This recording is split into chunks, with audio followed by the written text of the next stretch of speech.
بسم اللہ الرحمن الرحیم، السلام علیکم ورحمۃ اللہ۔ پاکستان میں آئینی ترمیم لا کے ایک اتنا بڑا دھماکہ کیا گیا جب بلاول بھٹو کی جانب سے ٹویٹ کیا گیا۔ یہ اپنے آپ میں ایک بہت بڑا دھماکہ تھا، لیکن اچانک سے سپریم کورٹ آف پاکستان کی بلڈنگ کے اندر دھماکہ ہوتا ہے۔ اب یہ جو سپریم کورٹ کے اندر دھماکہ ہوا، یہ کوئی اس طرح سے نہیں کہ لفاظی کو استعمال کرتے ہوئے دھماکہ، بلکہ اصل میں وہاں پر دھماکہ ہو گیا۔ اور یہ دھماکہ کیوں ہوا، کس وجہ سے ہوا، کیا کوئی پیغام تھا، میسج تھا؟ کیونکہ آپ کو پتہ ہے اس وقت نشانے کے اوپر سپریم کورٹ آف پاکستان ہے، پاکستان کی عدلیہ ہے، اور پورا کا پورا نظام عدل ہے، وہ نشانے پر ہے، ٹارگٹ پر ہے اس وقت۔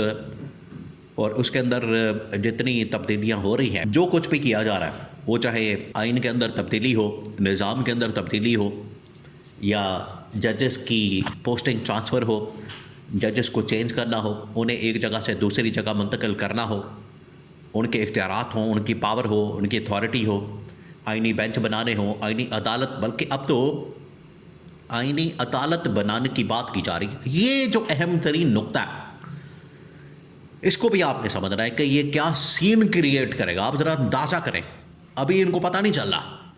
یہ جو اس وقت بات ہو رہی ہے، اس کے اندر وزیر قانون بھی، اس کے اندر جو پارلیمنٹری افیئرز کا منسٹر ہے وہ بھی، اور پوری جو کابینہ کے لوگ ہیں، وہ سارے کے سارے اسی پوائنٹ کے اوپر لگے ہوئے ہیں کہ سپریم کورٹ میں یہ جو آئینی ترمیم کے اندر سپریم کورٹ میں تبدیلی آ رہی ہے، وہاں پر آئینی بینچ کے بجائے آئینی عدالت بن رہی ہے۔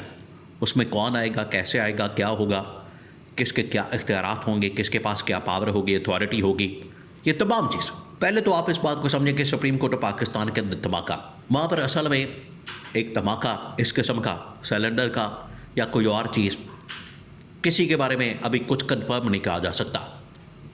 وہاں پر تحقیقات ہو رہی ہیں، تفتیش ہو رہی ہیں، لیکن یہ پیغام دیا گیا۔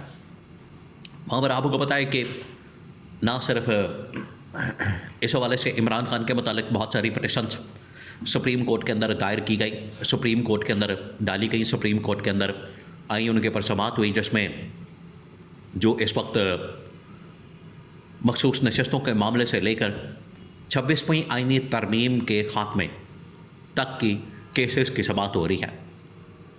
اور 26ویں آئینی ترمیم اس وقت لٹکی ہوئی ہے، ہوا میں ہے، اس کے پر سماعت ہو رہی ہے۔ اس کے تعین کا ابھی اس کے متعلق ابھی متعین کیا جائے گا، اس کا تعین کیا جائے گا، وہ صحیح ہے، غلط ہے، ٹھیک ہے، نہیں ہے۔ اس کے ساتھ ہی 27ویں آئینی ترمیم آ رہی ہے، یعنی ابھی 26ویں ترمیم کا ہی صحیح طریقے سے تعین نہیں ہو سکا، اس کے بارے میں ابھی فیصلہ نہیں ہو سکا، اس کو صحیح طرح سے ابھی مانا نہیں جا سکا، آئین کا حصہ نہیں مانا جا سکا۔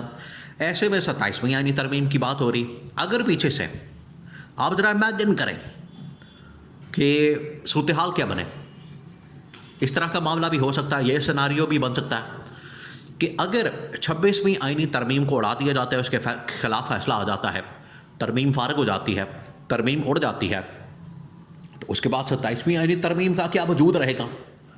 کیونکہ اس میں بنیادی طور پر جو نقطہ اٹھایا جا رہا ہے 26ویں آئینی ترمیم کے اندر، وہ یہی ہے کہ 2/3 میجورٹی حاصل کرنے کے لیے غیر آئینی اور غیر قانونی حربے ہتھ کنڈے استعمال کیا گیا۔ یہ بنیادی نقطہ ہے۔ جب آپ کسی چیز کو دیکھتے ہیں، آپ کسی عمارت کو، بلڈنگ کو، یا ترمیم کو، یا آئین کو، کسی بھی چیز کا جائزہ لیتے ہیں، اس کی جانچ پڑتال کرتے ہیں، تو سب سے پہلے تو اس کی بنیاد دیکھی جاتی ہے، اس کا طریقہ کار دیکھا جاتا ہے، اس کا پروسیس دیکھا جاتا ہے۔ اس پروسیس کو جو فالو کیا گیا ہے، اس ترمیم کو کرنے کو، بلڈنگ بنانے کو، عمارت کھڑی کرنے کو، اس کو دیکھا جاتا ہے کہ اس کا پروسیس کیا، بنیاد کیا ہے۔ بنیاد اگر اس کی دیکھی جائے تو وہ تو بڑی کھوکھلی ہے۔ آج بھی مولانا کے پاس یہ پہنچ جاتے ہیں، آج بھی یہ آپس میں ایک دوسرے کے ساتھ بیٹھ جاتے ہیں، جوڑ توڑ کے لیے، پیسہ چلانے کے لیے، وزارتیں دینے کے لیے، عہدے دینے کے لیے، لوگوں کو پارٹیاں بدلوانے کے لیے، لوٹے بنانے کے لیے، ہارس ٹریڈنگ کے لیے، سب کچھ ہو رہا ہے۔ پھر مینڈیٹ کے اوپر ٹاکہ، مخصوص نشستیں چوری کرنا، یہ تمام چیزیں کس وجہ سے کی گئی؟ صرف اس وجہ سے کہ 26ویں آئینی ترمیم کے لیے جو 2/3 میجورٹی کا نمبر ہے، اس کو پورا کیا جائے۔ وہ نمبر اب اگر غیر قانونی طریقے سے پورا کیا گیا تو اس کا مطلب ہے کہ اس بنیاد کے اوپر جو ترمیم کھڑی کی گئی ہے وہ بھی غیر آئینی اور غیر قانونی ہے. یہ بڑا سمپل سا نقطہ ہے, بڑا سمپل سا کلیہ ہے, ججز کو سمجھ نہیں آ رہی. تو ججز کو اسی لیے پھر پیغام تو دینا مقصد تھا, پیغام پھر ان کو دیا گیا, پیغام ان کو دیا گیا ایسا کہ ان کے 14 طبقے روشن ہو گئے. ان کو بتایا گیا کہ آپ نے ادھر سے ادھر نہیں ہونا, آپ نے بالکل بھی کوئی لائن نہیں بدلنی, ڈی ٹریک نہیں ہونا, بندے کے پتر بن کے آپ نے چلنا بالکل ڈائریکشن میں. یہ دھماکہ اس وجہ سے کیا گیا, یہ پیغام دیا گیا ہے سپریم کورٹ کے اندر بلڈنگ میں. آپ ذرا اندازہ کریں, کیپٹل ایک تو دارالحکومت کے اندر بھی ایک اہم ترین ریڈ زون میں بلڈنگ, اور اس بلڈنگ کے اندر دھماکہ. یہ ہو سکتا ہے؟ کوئی سوچ سکتا ہے اس طرح کی چیز کے بارے میں, اس طرح کے متعلق؟ یہ بڑا خوفناک قسم کا پہلو ہے. نمبر 2, اب اس کے اوپر آ جائیں جو اس وقت آئینی بینچ کی بجائے آئینی عدالت کی بات ہو رہی ہے. کہ آئینی بینچ کو چھوڑیں, اس وقت آئینی بینچ کام کر رہا ہے جسٹس معین الدین خان کا اور باقی ججز کا. آلریڈی یہ گورنمنٹ کی اتنی سہولت کاری کر رہے ہیں, اتنی ان کی جانب سے سہولت کاری کی جا رہی ہے کہ آپ کو کسی جج کی ضرورت ہی نہیں پڑے گی کہ ہمیں کوئی جج چاہیے. کیونکہ یہ اصل میں جو کانسیپٹ ہے آپ سمجھیں, یہ وہی کانسیپٹ ہے جو نون لیگ جس کے اوپر کام کرتی ہے کہ وکیل نہیں, سیدھا جج کرو. یہ انہوں نے وہی کام کیا کہ جج کو لا کے بٹھا دیا, اور اس کے بعد کسی نہ وکیل کی ضرورت پڑے, نہ عدالت کی ضرورت پڑے, نہ کسی اور چیز کی ضرورت پڑے. اب ڈائریکٹ جج کو کال کریں, اپنا فیصلہ اپنے حق میں کروا لیں.